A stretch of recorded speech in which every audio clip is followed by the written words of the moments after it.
Bienvenidos a nuestro podcast Allá del Domingo. Esto es un espacio en el que vamos a profundizar conceptos de la Biblia, vamos a estarlos analizando, vamos a estar debatiendo y cómo podemos aplicar todos estos conceptos de la Biblia en nuestro día a día como fieles seguidores de Jesucristo. Y para los que no son fieles, que se me conviertan ya. Y como todos los videos, vamos a estar acá con mi amigo Pastor Guillermo, que siempre nos va a estar acompañando en cada capítulo y en cada momento de esta gran aventura. Bienvenido, mi compañero. Muchas gracias, Hansel. Dios te bendiga. Gracias por compartir Gracias, con Dios nosotros te este bendiga. espacio, ¿verdad? Que es un gozo poder compartir la palabra de Dios y poder debatir, de verdad, con la manera en que lo hacemos, de una manera tan sencilla y poder llegar a los corazones de la gente que nos escucha. Ese es el objetivo. Entonces, vamos a empezar con un tema bastante, creo que, no digo bastante, pero sí creo que es un poquito conflictivo en el día de hoy, porque en las redes sociales hay muchas opiniones divididas con respecto a este tema. El tema de hoy se va a titular Libertad de elegir o destino marcado por Dios. Entonces, he estado escuchando decir de que Dios ya decidió quién va a salvarse y quién va a estar condenado. Uh-huh. ¿Qué me puedes decir de eso? Bueno, es una pregunta excelente. Y como tú estabas diciendo, es algo que está en las redes sociales. Uh-huh. O sea, antes de empezar a contestar, me gustaría decir que yo no pretendo tener la última palabra en el tema.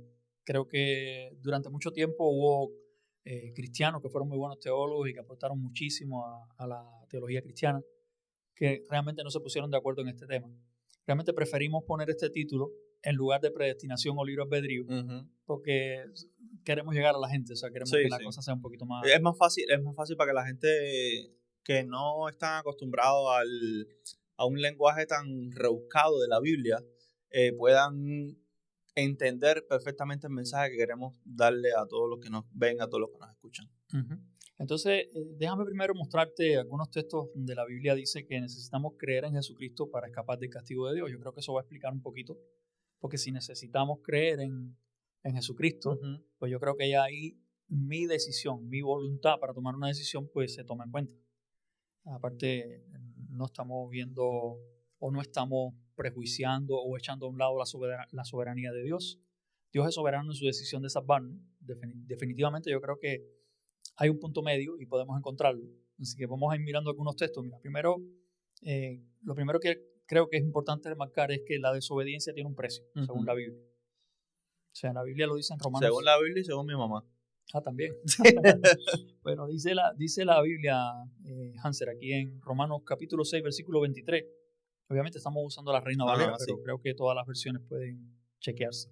Dice, porque la paga del pecado, estamos hablando de que el pecado tiene un precio, ¿verdad? La desobediencia es el pecado. Uh-huh. Pecado es desobediencia a la ley santa y justa de Dios. Entonces, cuando dice la paga del pecado es muerte, está diciendo que cuando pecamos, pues hay algo que te van a pagar por eso, y es la muerte. Entonces, la paga del pecado es muerte, más la dádiva, el regalo de Dios, es la vida eterna en Cristo Jesús, Señor nuestro. Ese es un texto que ya nos dice específicamente que hay un precio que pagar cuando el hombre desobedece a Dios.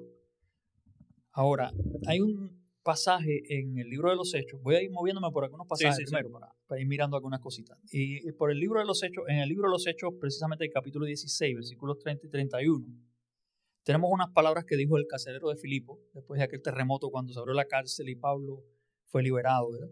Y dice que, y sacándolos, les dijo, señores, ¿qué debo hacer para ser salvo? Creo que es una pregunta clave, porque ahí el carcelero está preguntando qué es lo que tiene que hacer para ser salvo. De manera que de lo que estamos viendo, porque obviamente cuando hablamos de la libertad de elegir o de que todo está destinado por Dios de antemano, pues entonces hay que entender que esta pregunta es clave, porque él está preguntando si él tiene que hacer algo como persona para poder ser salvo.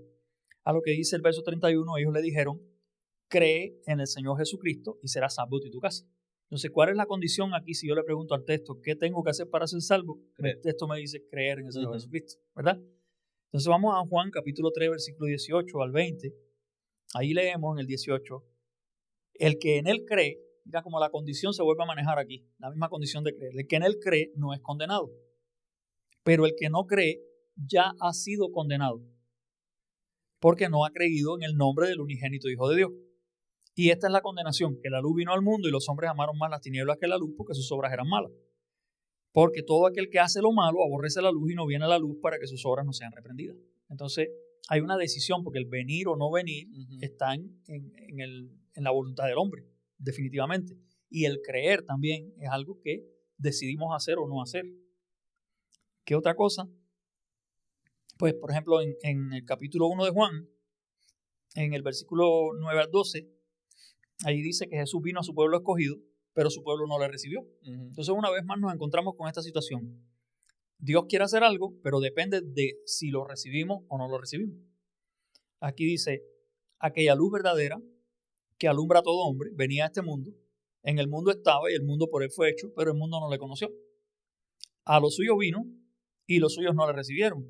Mas a todos los que le recibieron, a los que creen en su nombre, les dio potestad de ser hechos hijos de Dios.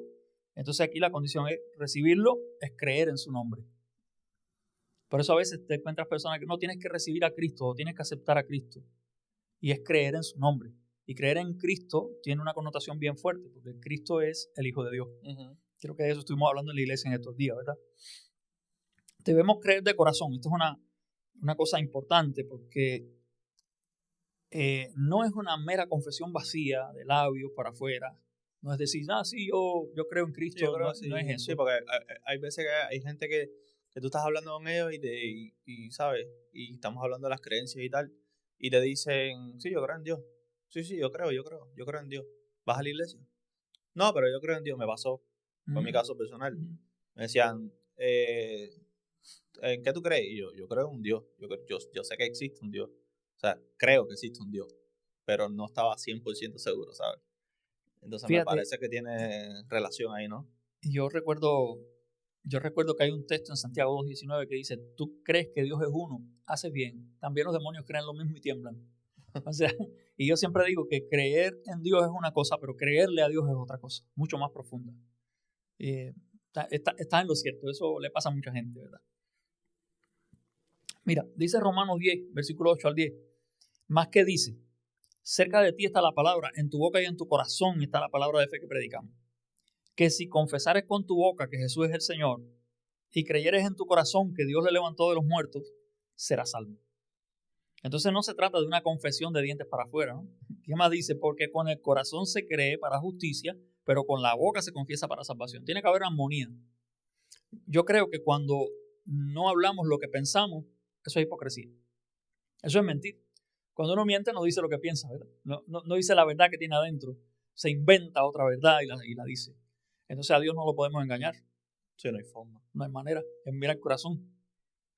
Ok, ahí me estabas mencionando en Juan capítulo 3, versículo 18, que dice que los que no creen en Jesús ya están condenados. O sea, ¿esto significa de que Dios predestinó la condenación? Muy interesante. Mira, en realidad todos íbamos rumbo a la condenación. No se trata de que Dios ha condenado a la humanidad o que Dios ha condenado a un grupo de la humanidad para que se pierda, porque todos íbamos rumbo a la condenación hasta que Cristo nos rescató. De hecho, fíjate, interesante, porque Romanos 3:10 dice, como está escrito, no hay justo ni aún uno. Y hace referencia precisamente a un texto de Eclesiastés 7:20 que dice, ciertamente no hay hombre justo en la tierra que haga el bien y nunca peque. O sea, que hagamos el bien y que nunca cometamos una desobediencia es imposible. Somos salvos por la gracia de Dios. Sí, no somos seres perfectos. Exacto. Y si nosotros predicamos una salvación por la gracia de Dios, pues obviamente ya no tiene que ver por el esfuerzo humano, sino por lo que Dios hizo por nosotros. ¿Qué le toca hacer al ser humano? ¿Cuál es el esfuerzo que tenemos que hacer? Pablo le decía a su hijo espiritual Timoteo, esfuérzate en la gracia.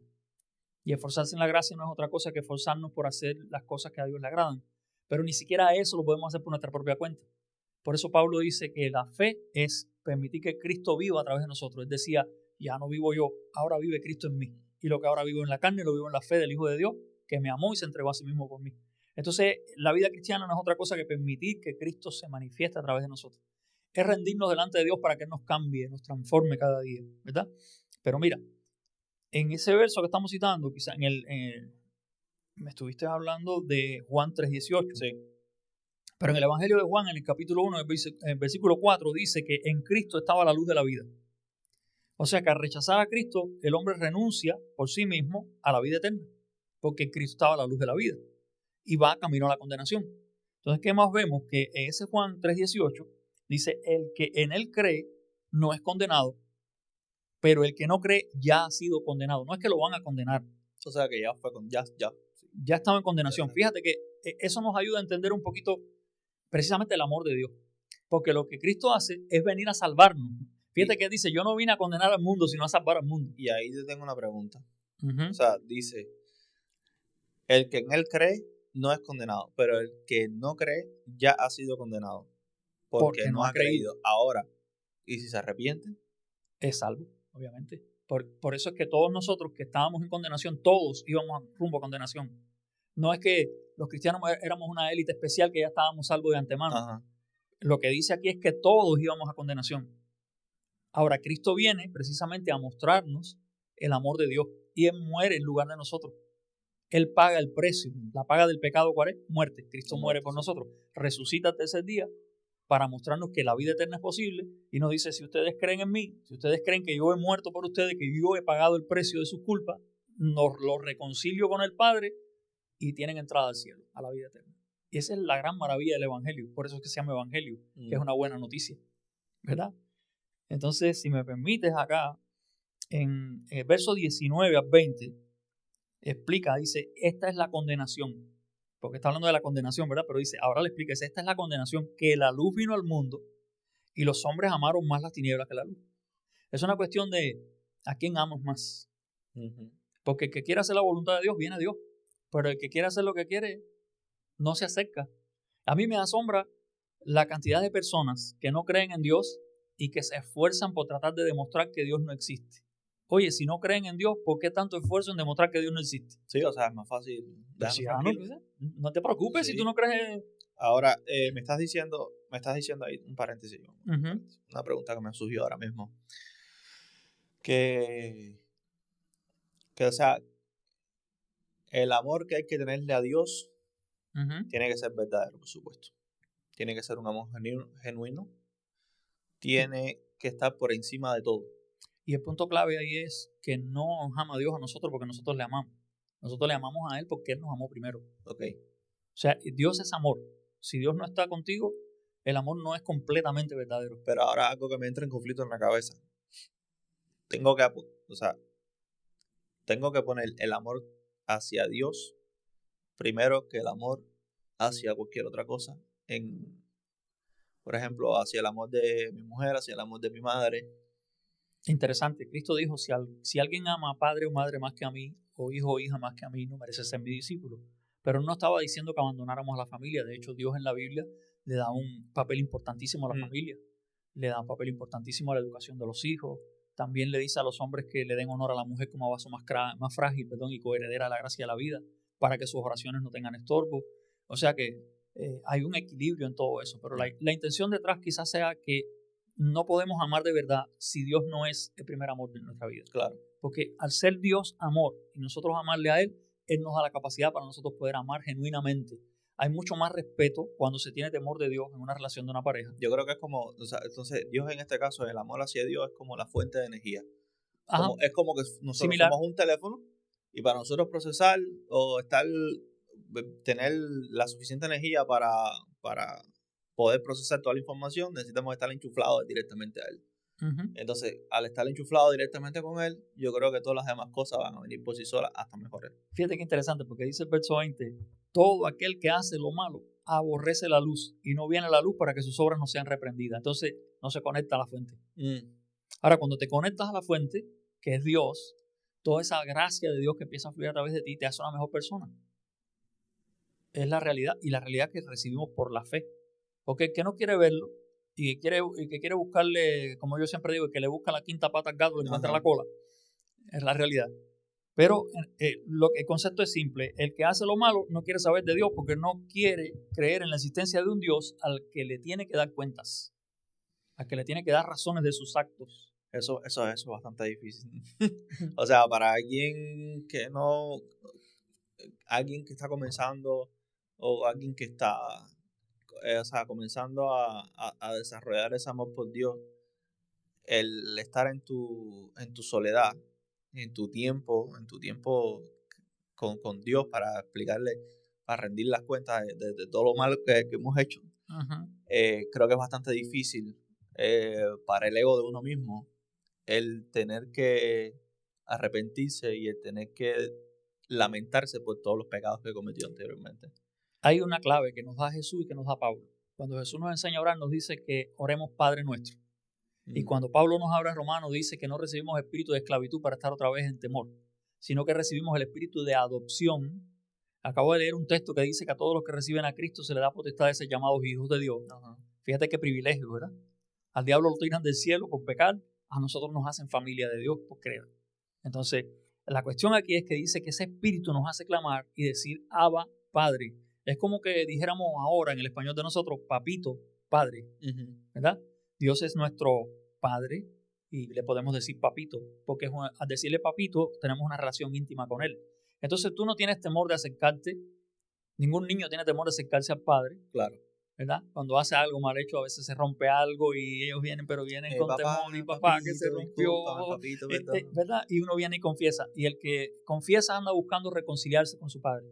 El que no confiesa y se aleja es porque no ama. O sea, vamos a aguantar ahí un momentico. Entonces, por ejemplo, algo que también me surge en duda, ¿sabes? Mientras más habla, más duda me surgen, ¿sabes? Pero Dios permita que se porque que estoy se crudo vaya con esto. Cuando dices que a Dios se le dice Padre, o sea, yo en mis oraciones está correcto de que yo siempre me dirija a Dios como Padre, como mi Padre, en vez de decirle el nombre, ¿sabes? Decir la palabra Dios como tal. Por ejemplo, cuando yo estoy orando, yo creo que lo que más digo, Padre, perdóname, Padre. Siento que cometí un pecado, Padre, Padre, Padre, Padre, Padre. Jesús nos enseñó que pidiéramos así, Padre nuestro que estás en los cielos. Y la Biblia nos enseña que todo lo que pidamos al Padre lo hagamos en el nombre de Jesús. Entonces, cuando le pedimos en nombre de Jesús, Dios el Padre recibe honra. Eso es bueno, pedir en el nombre de Jesús. Ahora, no hay ningún inconveniente si en algún momento uno quiere decir Dios o uno quiere decir Jehová. Sí, o sea, no hay un guión a seguir. Exacto. Lo que está mal en la Biblia, o sea, lo que está mal según la Biblia, es tomar el nombre de Dios en vano en el sentido de jurar en falso por el nombre de Dios. Pues de hecho hay textos en la Biblia que dicen el que jure, jurará por el nombre de Jehová. Pero la Biblia dice que no debemos tomar el nombre de Jehová en vano. O sea, por gusto. Decirlo jurando por él cuando realmente sabemos que lo que estamos haciendo está mal y es falso. No podemos poner a Dios de testigo de una mentira porque él no hay mentira en él. ¿Verdad? Claro. Te voy a hacer una preguntita. Bien sencilla. Me parece que tú sabes la respuesta ya. ¿Cómo me explicas que en Romanos 9, 22, 23, donde Pablo habla de los vasos de ira y la misericordia que Dios preparó para el antemano? Tremendo, los vasos de ira y vasos de misericordia. Sí, porque la palabra que está ahí de antemano da la idea, ¿no?, de esa predestinación. Oye, si dice de antemano, pues Dios preparó, entonces ya con tiempo los que se iban a perder y los que se iban a salvar. Y esa es la interpretación a veces que se da de estos textos. Y yo creo que... Ahí te tengo una pregunta, Chícharo, después. ¿Qué te voy a hacer? Que se me ocurrió ahora mismo. Eso es muy cubano, pregunta Chícharo. Pues resulta que esta interpretación yo creo que tiene un punto medio y pudiéramos encontrarlo, pero vamos a ir mirando. Me estás diciendo lo de los vasos de ira y vasos de misericordia. Déjame leerlo aquí. Estamos en Romanos 9, versos 17 al 24. Dice, porque la Escritura dice a Faraón, para esto mismo te he levantado, para mostrar en ti mi poder y para que mi nombre sea anunciado por toda la tierra. Y eso es un texto que sale del libro del Éxodo, ¿verdad? La historia verdadera está en el Éxodo. Dice, de manera que de quien quiere tiene misericordia y a quien quiere endurecer, endurece. Pero me dirás, ¿por qué pues inculpa? Porque ¿quién ha resistido a su voluntad? Mas antes, oh hombre, ¿quién eres tú para que alterques con Dios? Dirá el vaso de barro al que lo formó, ¿por qué me has hecho así? ¿O no tiene potestad el alfarero sobre el barro para hacer de la misma masa un vaso para honra y otro para deshonra? Y que si Dios, queriendo mostrar su ira y hacer notorio su poder, soportó con mucha paciencia los vasos de ira preparados para destrucción, y para hacer notoria las riquezas de su gloria, las mostró para con los vasos de misericordia que preparó de antemano para su gloria, a los cuales también ha llamado, esto es a nosotros, no solo de los judíos, sino también de los gentiles. Entonces, el texto realmente lo que nos está hablando aquí es de la soberanía de Dios. aunque nos está diciendo que los escoge de antemano, pero hay que tener en cuenta un detalle. La mente de Dios es muy superior a la nuestra. Obviamente Dios sabe todas las cosas, Dios es omnisciente, por eso es que sabe todas las cosas, y en su omnisciencia Dios debe saber cuál es el resultado. El resultado final Él se lo sabe, pero no interviene, porque por eso nos regaló el libre albedrío. Y yo creo que ese libre albedrío, que no es otra cosa que la capacidad de tomar nuestras propias decisiones, lo vemos desde el Génesis. Cuando Dios crea al hombre, lo pone en el huerto y le dice, te puedes comer de todos los árboles del huerto, pero desde el medio no te lo comas. El día que o sea, desde el medio es una frase mía. Del árbol de la sabiduría no comas, porque el día que comas de él, ciertamente morirás. Y le dio al hombre la capacidad de tomar la decisión de comer o no comer. Sí, ahí te iba la pregunta, Chuchero, que tenía que se me ocurrió. Ya me adelanté. Era, si ya Dios sabía que todo lo que o sea, todo el tema este de la predestinación, ¿por qué permitió que Adán y Eva pecaran? Bueno, ese es el punto del libre albedrío. Es darte la capacidad de que tú tomes tus propias decisiones. No es que Dios permita. A veces la gente dice, ¿por qué Dios permite el mal? Como me dijo un día me dijo un amigo, que seguro va a ver el video, va a ver el podcast, se va a contar de la pregunta que me hizo. Dios cometió un error. Y si él me dice, ¿y si Dios es tan perfecto? O sea, ¿por qué cometió el error de permitir de que Adán y Eva pecaran al principio? Yo le digo, bueno, yo no sé, yo creo que no cometió un error, sino de que como dio el libre albedrío, ellos tomaron su propia decisión y decidieron pecar por sí solos. El problema es que nosotros tenemos muy limitado la manera de ver a Dios. La Biblia dice que sus pensamientos son más altos que nuestros pensamientos, sus caminos son más altos que nuestros caminos. Y normalmente el hombre ve la vida desde el nacimiento hasta la muerte, en ese plano temporal. Pero Dios es atemporal. Dios existe antes del tiempo. Él fue el que creó el espacio, fue el que creó el tiempo. Él estaba antes de la creación. Él es el mismo ayer, hoy y por los siglos. Él trasciende todas las cosas y Él tiene un plan perfecto desde los inicios. Desde los inicios tiene un plan perfecto. Pero aquí hay un detalle, mira, en el verso 24 dice, a los cuales también ha llamado. Si Dios hace un llamado, nosotros tenemos que responder. ¿Entiendes? Entonces, a pesar de todo, están los vasos de ira y los vasos de misericordia, pero ciertamente Dios ha hecho un llamado. Y lo que vemos aquí, en el verso 20, por ejemplo, dice, mas antes, oh hombre, antes de todo este debate que viene moviéndose, dice, oh hombre, ¿quién eres tú para que alterques con Dios? O sea, la capacidad del hombre no llega ni a los tobillos de la capacidad de Dios para poder discutir con Dios sobre un tema específico. ¿Por qué has hecho esto? Fíjate que Pablo dice que acaso no tiene el alfarero potestad para hacer de la misma vasija un vaso para honra y uno para deshonra. Y está poniendo el ejemplo del alfarero. Está haciendo una vasija que va a tener usos viles, pero está haciendo otra vasija que va a ser más bonita, que va a ser para darle un premio a alguien, para dar un regalo, y la hace del mismo barro. Entonces la vasija se tiene que quejar con el alfarero. ¿Y por qué a mí no me hiciste bonito? ¿Por qué a mí? Lo que está diciendo es, Dios sabe lo que hace. Eso es soberanía de Dios.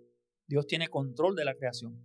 Pero no es que Dios se equivocó, para nada. O sea, el ser humano, creo, o sea, dime si estoy en lo correcto, no tiene el derecho de cuestionar las acciones de Dios. Sí, tenemos derecho de estudiar, pero ¿cómo yo puedo cuestionar, por ejemplo, la tarea de un ingeniero en informática cuando yo no sé de eso?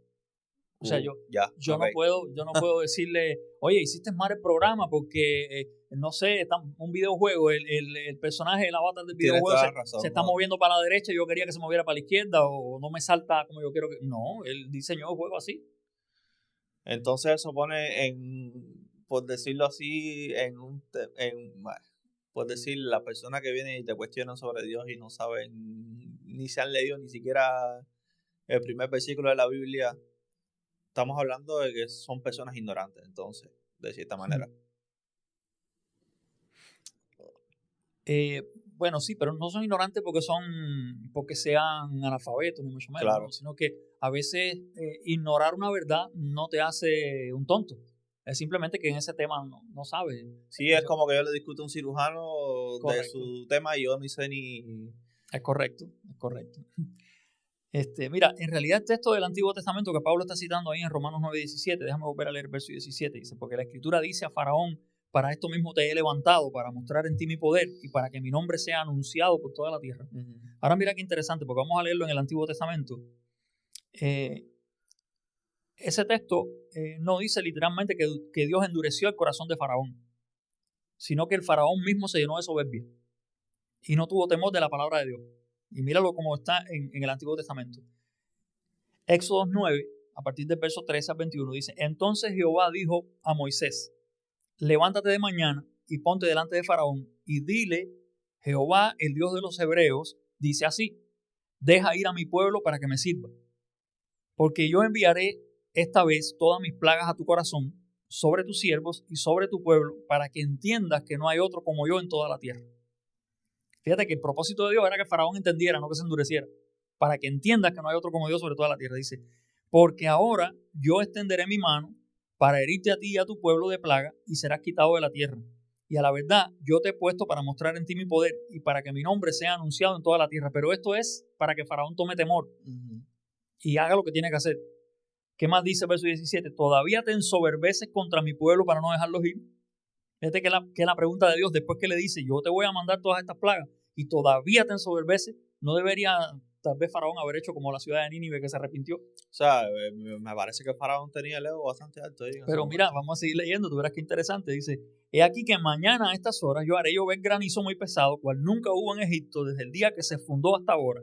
Envía, mira lo que Dios le dice: envía pues a recoger tu ganado y todo lo que tienes en el campo, porque todo hombre o animal que se halla en el campo y no sea recogido a casa, el granizo caerá sobre él y morirá. O sea que a pesar de que Dios le va a derramar las plagas, le está diciendo cómo tiene que salvarse. Y sigue más y dice: de los siervos de Faraón, el que tuvo temor de la palabra de Jehová, hizo huir sus criados y su ganado a casa. Mas el que no puso en su corazón la palabra de Jehová, dejó sus criados y sus ganados en el campo. Ahí tú tienes el libre albedrío. La decisión fue de ellos. Dios les dijo: va a pasar esto, lo estoy haciendo porque quiero mostrarles a ustedes que yo soy el Todopoderoso, para que crean, para que el mundo sepa que yo soy Dios, pero además de eso, no los dejen en el campo porque se van a morir. Y yo creo que ese es el error número uno que cometemos todos los seres humanos desde que nacemos. Papá y mamá nos dicen: no hagas esto. Ahí va. Te están dando, te están advirtiendo de un principio el resultado de la mala acción que vas a hacer, y aún así tomamos la decisión y lo hacemos mal. Y tú sabes, en este tiempo pasa algo interesante.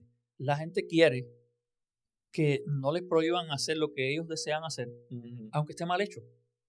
Ellos quieren que les den la libertad de hacer todas las cosas. Y yo tengo una historia que me contaron hace mucho tiempo. En realidad no sé si es un cuento, una anécdota inventada, pero lo ilustra muy bien.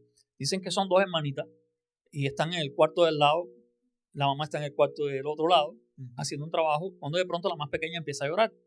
Y la mamá pregunta: ¿qué le pasa a la niña? La hermanita mayor dice: es que no dejé que la tocara. Y la mamá, sin mirar lo que era, le dice: pero deja que la toque. Al rato la niña llora más fuerte. ¿Y ahora qué pasa? Y dice: la picó. Era una avispa.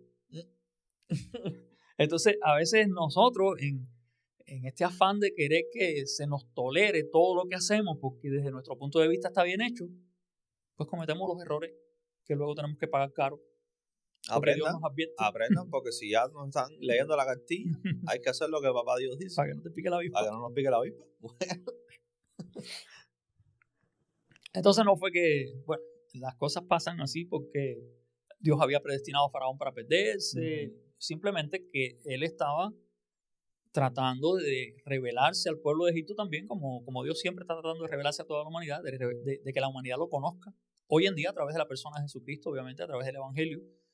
Pero Faraón se puso duro, no quiso obedecer. Ahí te tengo otra preguntita.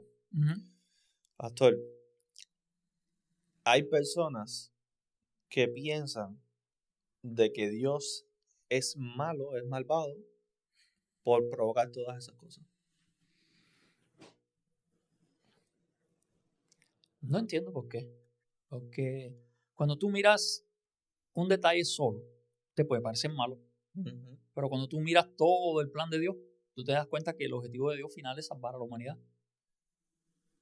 Y eso... Porque hay gente que dicen de que, por ejemplo, con todas las plagas que envió hacia Egipto, con la destrucción de Sodoma y Gomorra, Dice, La destrucción de Sodoma y Gomorra ya fue otra cuestión. Ya es un juicio. ¿sabes? Pero juzgan a Dios por esas acciones que tomó, o sea, por esas decisiones que tomó, y lo ven como un personaje malvado, como una persona muy, como que hace y deshace cuando le da la gana. Cuando hacen eso, bajan a Dios a la condición de un hombre y lo juzgan como hombre y se olvidan de algo.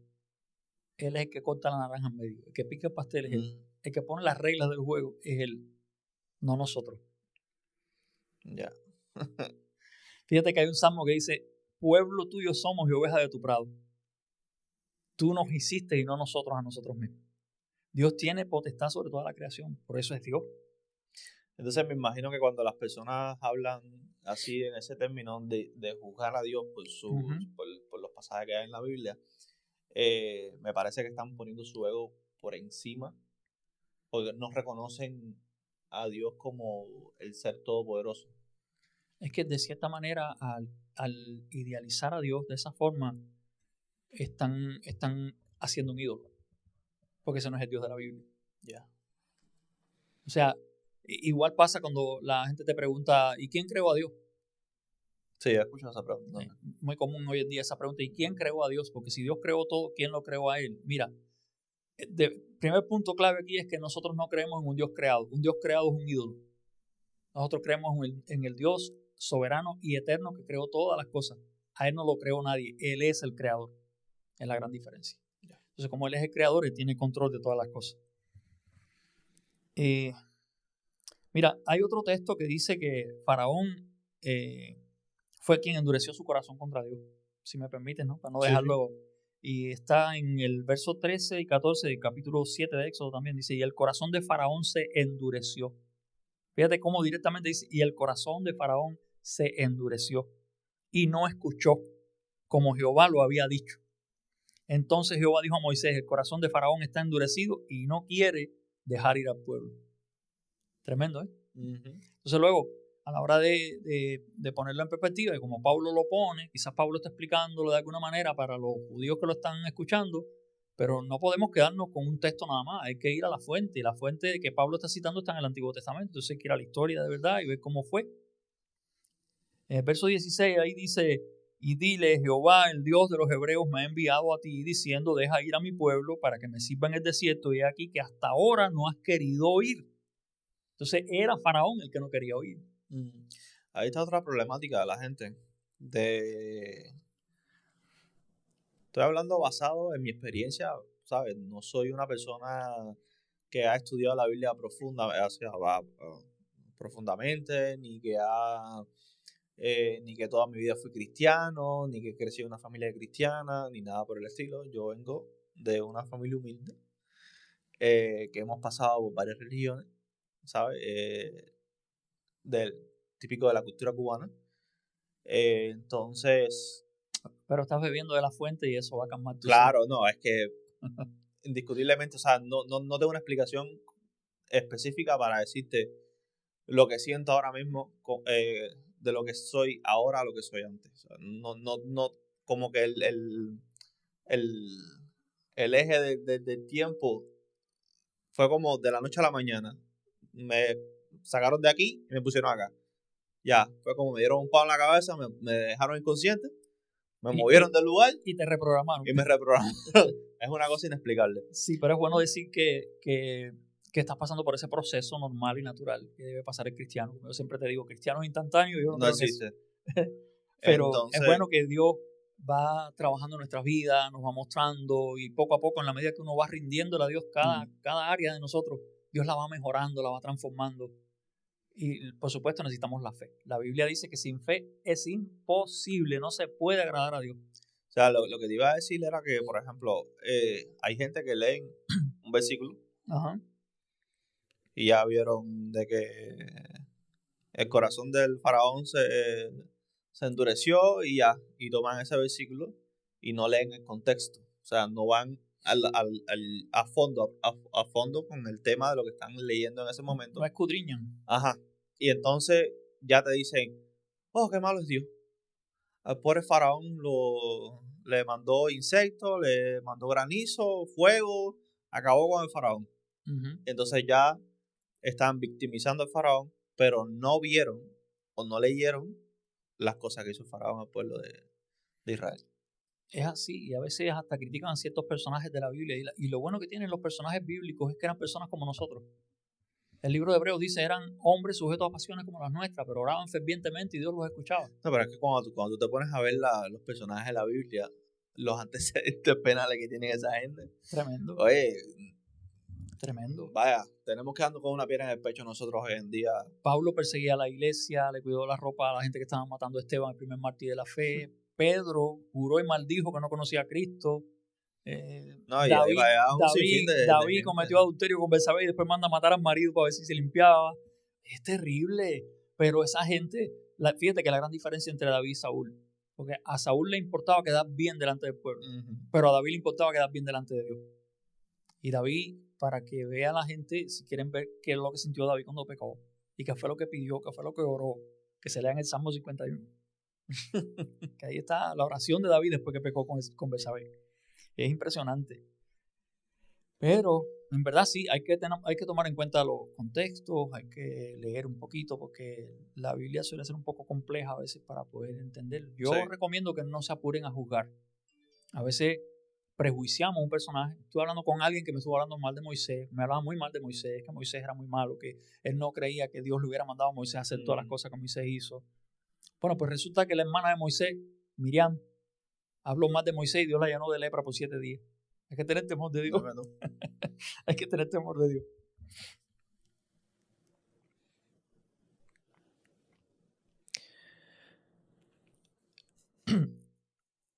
Entonces, dale, que estoy esperando. Sí, espérate, es que estoy procesando toda la información que me estás dando ahí.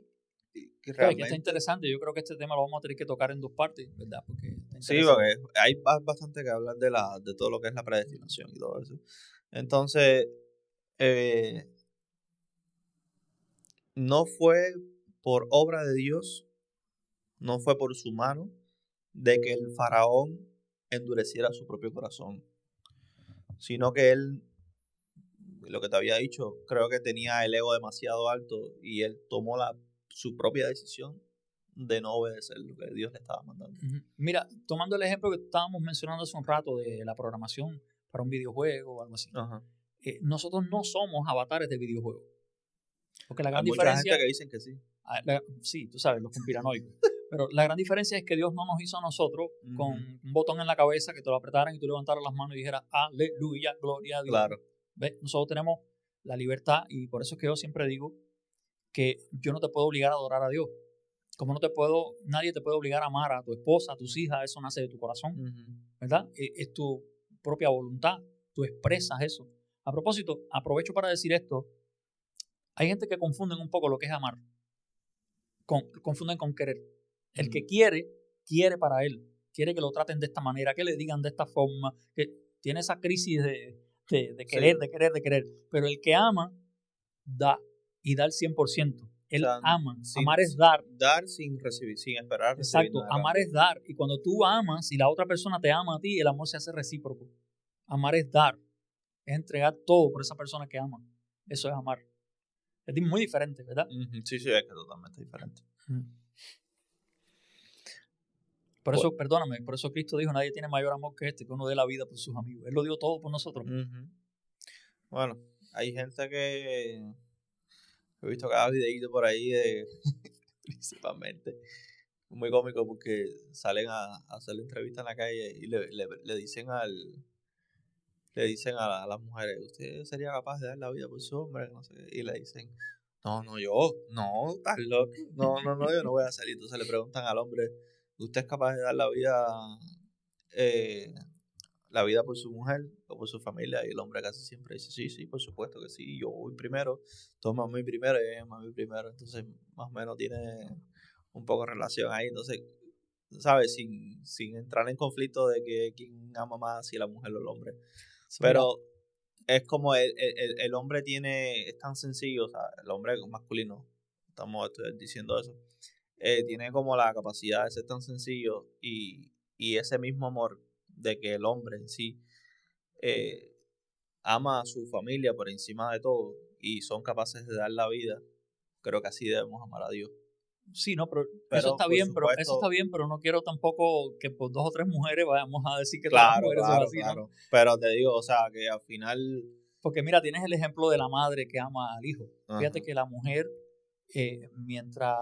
cuando nace el bebé, por ejemplo, nosotros los hombres nos acostamos a dormir y dormimos la noche entera, pero que el bebé no haga porque la mamá se despierta enseguida. Sí.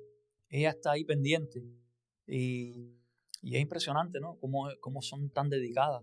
Y hay algo que quizás la gente no sabe, pero si quieren saber cómo es el amor, porque oí a alguien una vez que me dijo, no, el amor es un sentimiento inexplicable. La Biblia explica cómo es el amor en 1 Corintios 13.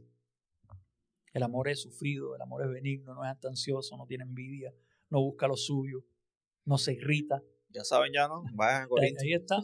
Ahí está la respuesta. ¿Me puedes explicar lo que significa la frase del Señor en Juan 6:44, que dice, ninguno puede venir a mí si el Padre que me envió no le trajere? ¿No significa eso de que Dios es quien decide quién se salvará? Bueno, sí, definitivamente hay un detalle aquí. Dios es soberano en cuanto a la salvación. Eso está en la Biblia. No se puede quitar eso de ahí. De hecho, Dios le dice a Moisés, yo tendré misericordia de quien yo tenga misericordia. O sea que Dios puede tomar una decisión. Él es quien hace eso. Pero en este pasaje, realmente lo que Jesús quiere decir, ninguno puede venir a mí si el Padre que me envió no le trajere y yo le resucitaré en el día postrero. Obviamente Jesús es la resurrección y la vida. Pero él dice, ninguno puede venir a mí si el Padre que me envió no le trajere. Ahora, si vamos a mirar el contexto, como estábamos hablando hace un rato, es importante ver el contexto, ¿verdad? Y estamos en el verso 44, pero vamos a leer el 45 hasta 47. Dice, escrito está en los profetas, y serán todos enseñados por Dios. Así que todo aquel que oyó al Padre y aprendió de él, viene a mí. Entonces, ¿qué es lo que quiere decir Jesús cuando dice, si el Padre que me envió no le trajere? ¿Cómo es que el Padre trae a la gente a Jesús? Porque cuando la gente lee las Escrituras, ven en las Escrituras que las Escrituras hablan de Jesús. De hecho, estoy pensando este domingo hacer un tema en la iglesia sobre las profecías que se cumplieron en Jesús con relación a la Semana de la Pasión, que comienza ya este domingo con la entrada triunfal, ¿verdad? La iglesia recuerda esos acontecimientos todos los años. Pero seguimos leyendo, dice el verso 46, no que alguno haya visto al Padre, sino aquel que vino de Dios, este ha visto al Padre. Aquel que vino de Dios es Cristo, definitivamente. Dice, de cierto os digo, el que cree en mí tiene vida eterna. Entonces, ¿cómo enlazamos todo esto? Primero, ninguno puede venir a mí si el Padre no le trajere. ¿Cómo el Padre los trae? Cuando aprenden de Él en las Escrituras. ¿Y qué es lo que aprenden de Él en las Escrituras? Que Él es la vida eterna. Entonces, ahí no hay una contradicción, por ejemplo, con Juan 14:6, donde Jesús dice, yo soy el camino, la verdad y la vida, nadie viene al Padre sino por mí. Porque en ese dice que tú vas al Padre por Él, en este dice que tú vienes a Él por el Padre. Y es que el Padre, el Hijo y el Espíritu trabajan juntos en la salvación. De hecho, fíjate, el Espíritu Santo convence de pecado, de justicia y de juicio, para que la gente pueda entender que Dios es un Dios justo y que solo con el sacrificio de Cristo podemos ser justificados y reconciliados con Dios. Ahí te tengo una preguntita también que me surgió ahora, que dice en esta parte que en Juan 6:47 dice, de cierto os digo, el que cree en mí tiene vida eterna.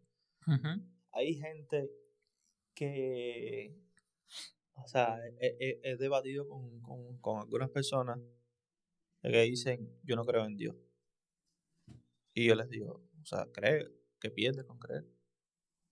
Entonces, si me están asegurando de que si creo de corazón, si me voy por los caminos de Dios, sigo sus normas, sus leyes, y me voy por la línea ahí, me va a asegurar a mí de que lo dice aquí, lo dice en la Biblia es testigo de eso porque lo dice que cree en mí tiene la vida eterna. O sea, no es más fácil creer y tener esa recompensa al final. Claro, pero fíjate, no llegamos a creer porque hacemos las cosas que están en la ley. O sea, creemos y después porque creemos vivimos de acuerdo a eso porque el Espíritu de Dios que está en nosotros nos hace vivir de acuerdo a la voluntad de Dios. Porque eso nadie lo pudo lograr por su propia fuerza. O sea, Israel tuvo la ley mucho tiempo y no pudieron. De hecho, Pablo se lo dice a Pedro. Disculpa. Pablo le dice a Pedro, ni nosotros ni nuestros padres pudimos guardar esa ley. Si antes creemos de igual manera que vamos a ser salvos por la gracia de Dios, por la misericordia, por medio de Jesucristo. Esa es la salvación por la fe, O la sea, salvación por la gracia. puede ser que alguien lo malinterprete de la forma de que, voy a ser un desgraciado la vida entera y al final de mis días voy a decir, creo en Cristo Todopoderoso, Salvador, ¿Te y quiero acuerdas? ser salvo. Hay un meme de eso, vi un ¿Verdad? meme de unos muñequitos que ponen a Bin Laden. Llegan los americanos, están buscando a Bin Laden en las cuevas, en los túneles, eso, y cuando lo encuentran, que lo tienen apuntado con las armas, dice, levanta las manos y dice, acepto a Jesucristo como mi salvador. Boom, lo matan, y entonces es como que no, eso no es válido, ¿sabes? A ver, O sea, eh, me imagino que tiene que haber un arrepentimiento claro, muy genuino, tú entonces debe recuerdas, ser un proceso. tú recuerdas que estuvimos hablando de creer de corazón. Ajá. Y no se trata de hacer una confesión de dientes para afuera. Se trata de creer de corazón. Y yo siempre digo esto, uno no respeta lo que no ama. Uno respeta lo que ama.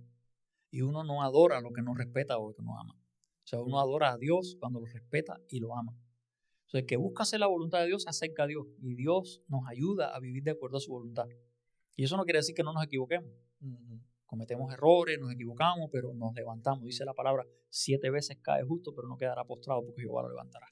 Entonces, tenemos todo eso presente. Mira, hay otro texto aquí hablando de las escrituras, porque en realidad lo que las escrituras hacen es enseñarnos que necesitamos venir a Cristo por la fe. Y de hecho, fíjate, Jesús le dice aquí, escudriñad las escrituras, porque a vosotros os parece que en ellas tenéis la vida eterna. Este detalle es lo que estaba pasando con los judíos. Ellos creían que solamente con leer las escrituras ya tenían la vida eterna. Sí. Pero Jesús dice, y ellas son las que dan testimonio de mí. Y no queréis venir a mí para que tengáis vida. Entonces, esa es la forma en que la gente que lee las escrituras viene a Cristo. Y no podemos olvidar tampoco que los primeros cristianos fueron judíos convertidos.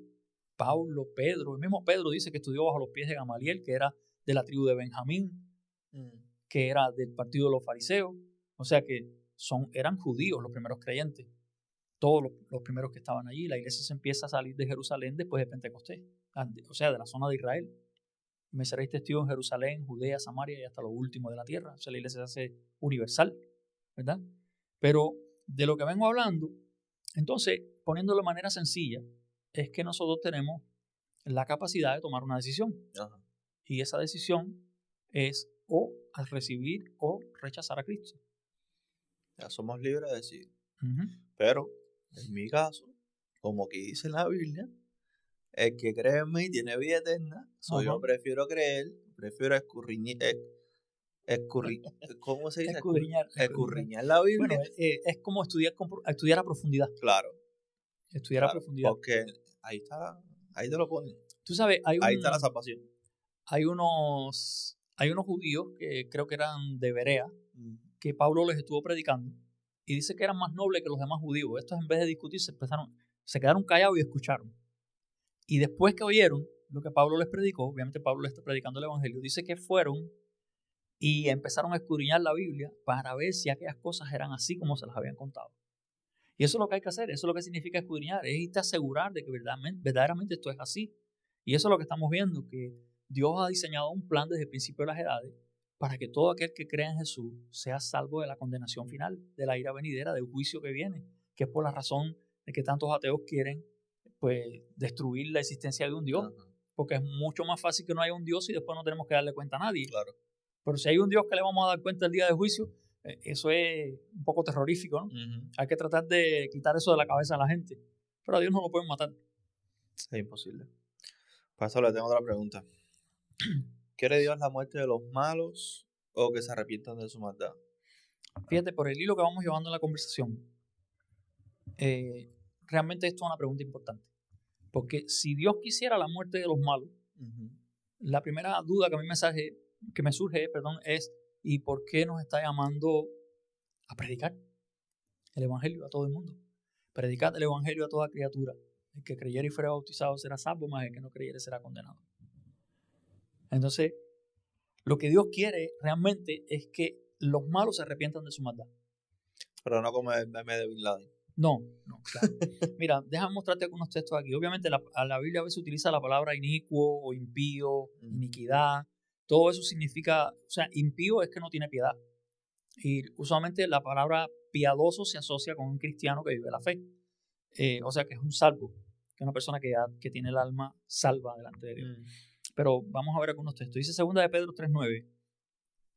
El Señor no retarda su promesa, según algunos la tienen por tardanza, sino que es paciente para con nosotros, no queriendo que ninguno perezca. Fíjate, no queriendo que ninguno perezca, eso responde a tu pregunta ya, ¿verdad? Sino que todos procedan al arrepentimiento. ¿Qué cosa es el arrepentimiento? Es una decisión que yo tomo cuando yo siento dolor por haberle fallado a Dios y yo me quiero volver a Él y yo le pido perdón por haberle fallado y yo quiero reconciliarme con mi papá. Eso es lo que y es algo que yo tengo que tomar, es una decisión mía, ¿verdad? Ezequiel 18, esto es un texto del Antiguo Testamento, Ezequiel 18:23, dice, aquí es Dios quien habla, dice, quiero yo la muerte del impío. Ya expliqué que impío es malo, ¿no? Pues quiero yo la muerte del malo, dice Jehová el Señor, no vivirá si se apartare de sus caminos. Entonces Dios no quiere la muerte del impío. ¿Qué más? Tenemos Ezequiel también en el 18 también, pero en el verso 32 dice, porque no quiero la muerte del que muere, dice Jehová el Señor, convertíos pues y viviréis. O sea, yo sé que la palabra convertirse, arrepentimiento, a veces la gente no la entiende. Pero convertirse es dar un giro de 180 grados. Yo iba para el sur y ahora voy para el norte. O sea, yo iba rumbo a las tinieblas, pero ahora me volví de frente a la luz. Ahora claro, voy. Y no es una cosa instantánea. O sea, tú das el giro, puede ser que el giro sea instantáneo, pero obligado tiene que haber un proceso. Claro. Hay un tramo que tengo que caminar. Todo el tramo que estuve desandando. Ajá, tienes que volverlo a caminar para atrás, pero del camino correcto. Entonces, ese proceso es el que... Yo uso a veces esta frase, fíjate, cuando a veces estoy aconsejando a alguien que está en un proceso de alguna situación familiar y lo estoy aconsejando y va teniendo ciertos logros por el camino, pero de pronto comete un error. Y ese error le trajo por consecuencia que ahora se vuelve a disgustar con la persona. Y yo uso esta frase, te caíste de la escalera. Ya ibas por el escalón 25 y te caíste para el número 1. Ahora tienes que volver a subir. Pero se puede subir. Y ahora Dios te extiende la mano para que suba. Y el detalle es que la vida cristiana es así. Es una vida de altas y bajas. De hecho, la Biblia dice es necesario que a través de muchas tribulaciones entremos al reino de los cielos. Y tribulaciones son problemas, son dificultades en el camino. Son los procesos. O sea, Dios no va a quitar las espinas del medio, pero te va a endurecer la planta de los pies para que le pases en victoria. Como siempre decimos, Dios es más grande que tus problemas. Amén. Entonces tengo otro texto aquí de Ezequiel también, capítulo 33, verso 11. Dice, vivo yo, dice Jehová el Señor, que no quiero la muerte del impío, sino que se vuelva el impío de su camino y que viva. Volveos de vuestros malos caminos, porque moriréis, oh casa de Israel. Entonces Dios no quiere la muerte del impío. Y ahí quita la duda o lo que dice mucha gente por ahí de que Dios es malo y quiere que... Y Él por sus propias decisiones quiere que o muera o viva, como que Él es una persona mala porque lleva a la gente, o sea, hace y deshace lo que le da la gana. Fíjate que el punto clave aquí es que si Dios no quiere la muerte del impío, eso ya me está diciendo que Dios no ha predestinado a la gente a perderse, a morirse por toda la eternidad, porque Dios no quiere la muerte del impío. Dios quiere que se arrepienta y se salve, ¿verdad? Entonces está en la decisión del ser humano si se arrepiente o no. Eso es decisión de cada cual ya. Y ahí es donde está, ya es lo que se le dice el libre albedrío. O sea, el libre albedrío rompe todos estos mitos que tiene la gente de que Dios es un ser que hace lo que le da la gana con el ser humano, que quita, pone, quita. Entonces es como que te pone en la situación y te dice, aquí está esto es esto. Es tu decisión tomarlo o no tomarlo.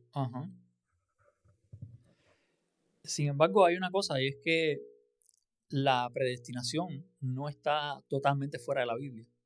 Yo creo que ese tema, no sé si lo tocaremos hoy o lo tocaremos en la próxima parte del podcast, pero de alguna manera lo vamos a tener que tocar. Yo creo que sí que hay cierto grado de predestinación en la Biblia, y voy a ir adelantando un poquito, que la predestinación está en Cristo. Dios ha predestinado la salvación en Cristo. Dios predestinó en su sabiduría desde antes de los tiempos que el que cree en Cristo será salvo y el que no cree en Cristo será condenado. Y eso yo creo que es el punto medio entre las dos enseñanzas que nos hace entender a nosotros que en verdad Dios es soberano, pero que el hombre tiene un libre albedrío, una capacidad de tomar decisiones que Dios le dio en su soberanía. Dios decide darle al hombre la capacidad de decidir. O sea, para todos los cabezas duras de que están ahí que no creo, entonces ahí tienen la elección. O crees o no crees, ese es tu problema. Yo decido creer porque voy a ser salvo. Pero por supuesto, hay que creer de una manera genuina. Hay que creer de una manera de pasar un proceso. No es de la noche a la mañana. Yo creo ya en Dios y voy a ser salvo. No. Hay que pasar un proceso como todo ser humano en cada cosa nueva que hace. Entonces, esto del evangelio, el estar navegando en el evangelio, es un estilo de vida, diría yo. Se puede decir así, puede ser un estilo de vida. Sí, de hecho el cristianismo es un estilo de vida. Fíjate porque te cambia por completo. Cristo dijo, yo he venido para que en mí tengan vida y la tengan en abundancia. Fíjate que no dijo, yo he venido para darles una religión nueva. Dijo, para que tengan vida y la tengan en abundancia. Así que es un estilo de vida.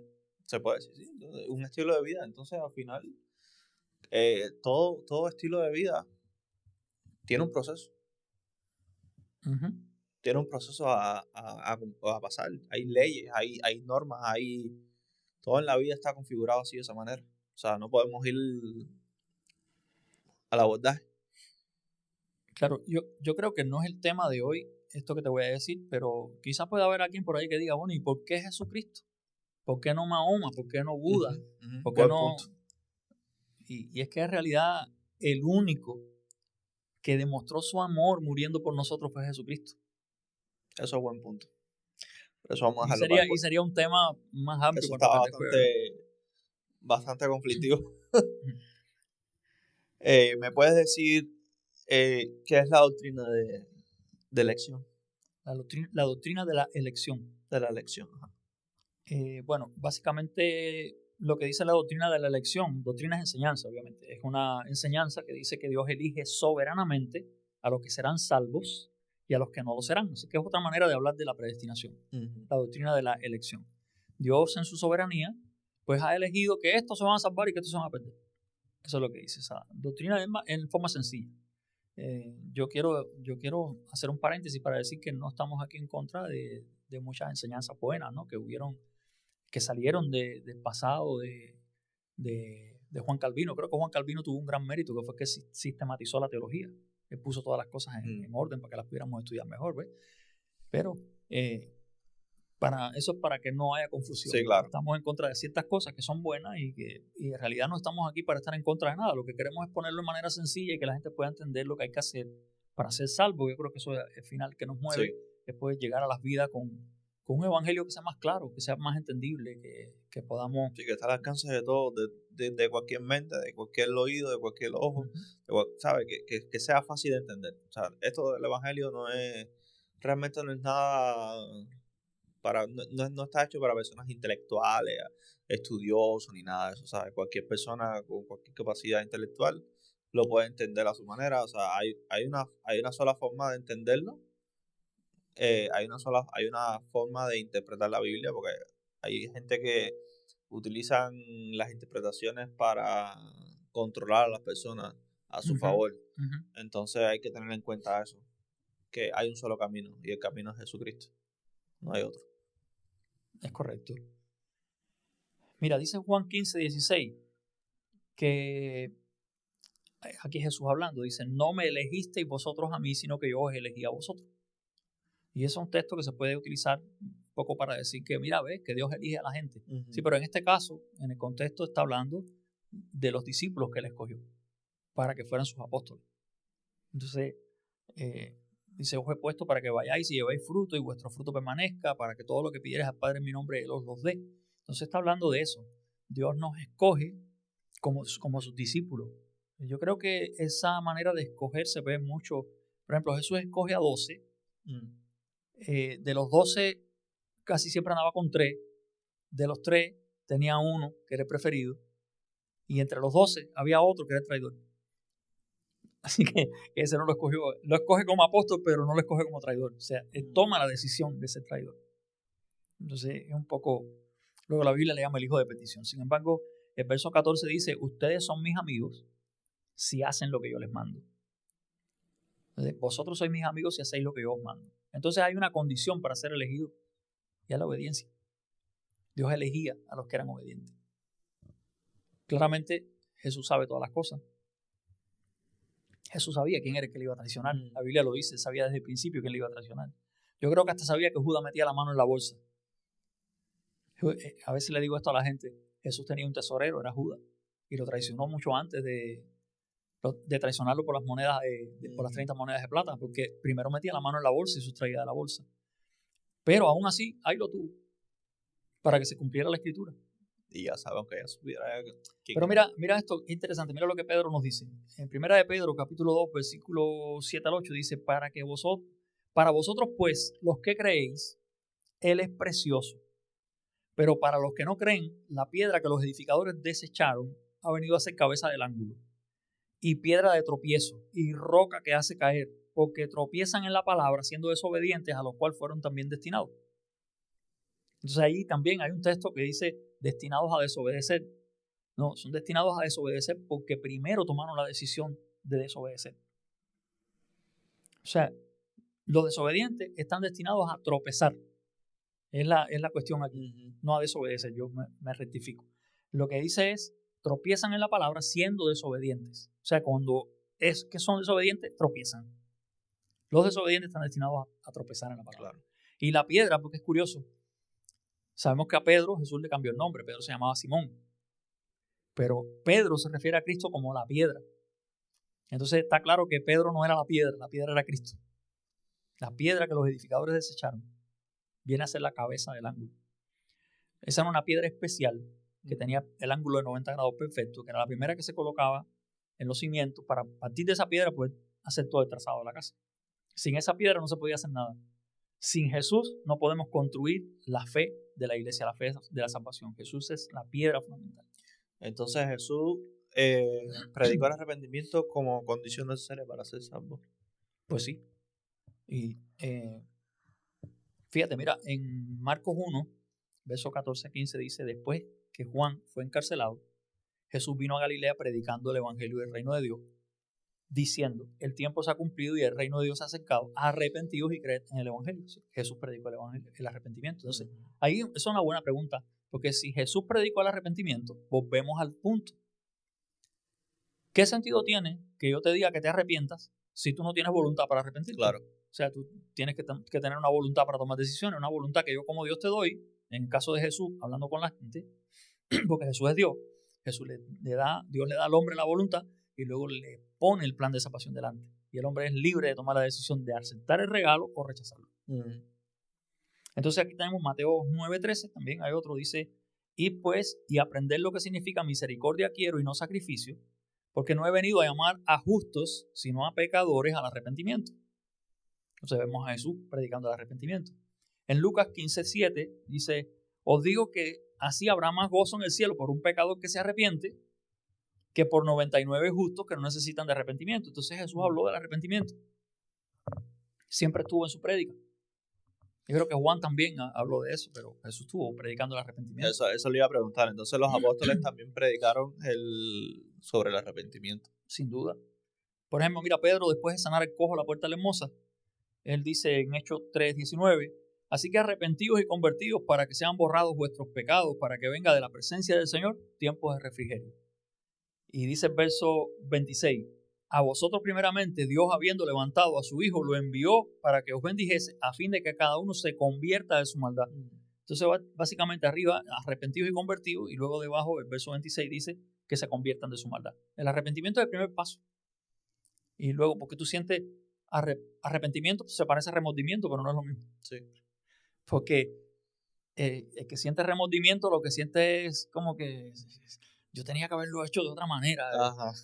Pero el que siente arrepentimiento siente dolor y siente esa pena de haberle fallado a una persona que él ama y que la tiene en estima. ¿Ves? Es muy diferente. Entonces, por ejemplo, Pablo a los romanos también, en capítulo 2, versículos 4 al 8 dice, o menospreciáis las riquezas de su benignidad, paciencia y longanimidad. La longanimidad es como la capacidad de tener paciencia en medio de soportar las pruebas, de soportar con paciencia a los desobedientes, ¿ves? De aguantarlos, de tolerarlos. Exacto.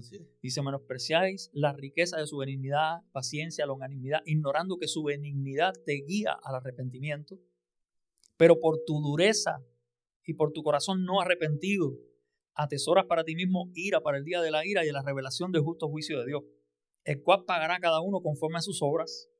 Vida eterna a los que perseverando en bien hacer buscan gloria, honra e inmortalidad, pero ira y enojo a los que son contenciosos y no obedecen a la verdad, sino que obedecen a la injusticia. Entonces Pablo también predica el arrepentimiento. O sea, resumiendo, podemos decir que el evangelio es una invitación a la salvación por medio del arrepentimiento y la fe en Jesucristo. Así es. Yo no veo a Dios en las Escrituras obligando a nadie a creer en Jesús. Yo veo que en su soberanía decidió darnos la capacidad de tomar nuestras propias decisiones y por eso llama a los pecadores al arrepentimiento. Los llama a arrepentirse de su maldad, que se reconcilien con Él por medio de Jesucristo. Esa es la intención de Dios en la Escritura en todo momento. Pastor, ¿me puedes resumir en una frase todo lo que hemos visto hasta el momento? Eso se está haciendo un clásico contigo. No, se va a hacer clásico siempre. Yo creo que sí. Bueno, podemos decir que Dios en su soberanía predestinó que solo aquellos que pusieran su fe en Jesucristo serían salvos. Fíjate, lo vuelvo a decir. Dios en su soberanía ha predestinado que todos aquellos que pusieran su fe en Jesucristo serían salvos. Y obviamente eso quiere decir también que los que no la pongan siguen en condenación. Claro. Entonces, la invitación a todo amigo que nos está viendo, que nos estás escuchando, que te tomes tu tiempo para reflexionar y que recibas a Cristo en tu corazón. Y si vives cerca de acá de Kissimmee, pues lo invitamos a nuestra iglesia. Ajá, o sea, para las personas que nos ven aquí en el área de Kissimmee, estamos ubicados en la 1116 East Donegan Avenue, en Kissimmee, Florida. Zip code es 34744. Ahí vamos a estar todos los domingos a partir de las 2:15, 2:30 de la tarde. Y los martes a las 7:30 de la noche tenemos un pequeño tiempo de oración con una reflexión de la palabra también. Pueden ir ahí, son libres de ir, como saben. Y ahí les estaremos libre albedrío. Tienen la libertad de ir o no ir, de escoger el camino o no escogerlo. Así que ya queda en manos de ustedes. Y nada, pues muchísimas gracias por acompañarnos en este podcast que se titula una vez más allá del domingo. Esto va a ser un proyecto en el que vamos a estar profundizando sobre temas de la Biblia, sobre la fe, sobre el amor hacia Cristo, hacia Dios, para aplicarlo a nuestras vidas. Vamos a estar cada semana, vamos a intentar estar sacando un video para que ustedes puedan reflexionar, para que ustedes puedan entender un poquito más, con un lenguaje un poco más fácil, cómo ser salvo en los caminos de Jesucristo. De hecho, creo que le estuvimos poniendo este nombre más allá del domingo porque queremos hacer algo que no sea solamente el tiempo que pasamos el domingo en el servicio a Dios, sino que hacer un poquito más, extender un poquito más y a veces cosas que se nos quedan por decir, poderlas decir en este espacio y poder llegar a más vida con el Evangelio de Jesucristo. Ese es el objetivo. Muchas gracias por invitarme, Hansel. Bueno, estás invitado siempre. Entonces, para los que nos ven y nos escuchan, no olviden compartir el video, no olviden dejar su like, no olviden suscribirse, que esto nos apoya mucho a nosotros para venideros proyectos. Muchísimas gracias, que Dios me los bendiga a todos. Dios bendiga muchísimo, que les prospere su camino en la bendición de buscar la salvación. Y ya saben, libre albedrío, tenemos la libertad de escoger el camino correcto o el camino equivocado. Ustedes escogen. Dios predestinó que la salvación está en Cristo. Ustedes escogen. Dios me los bendiga.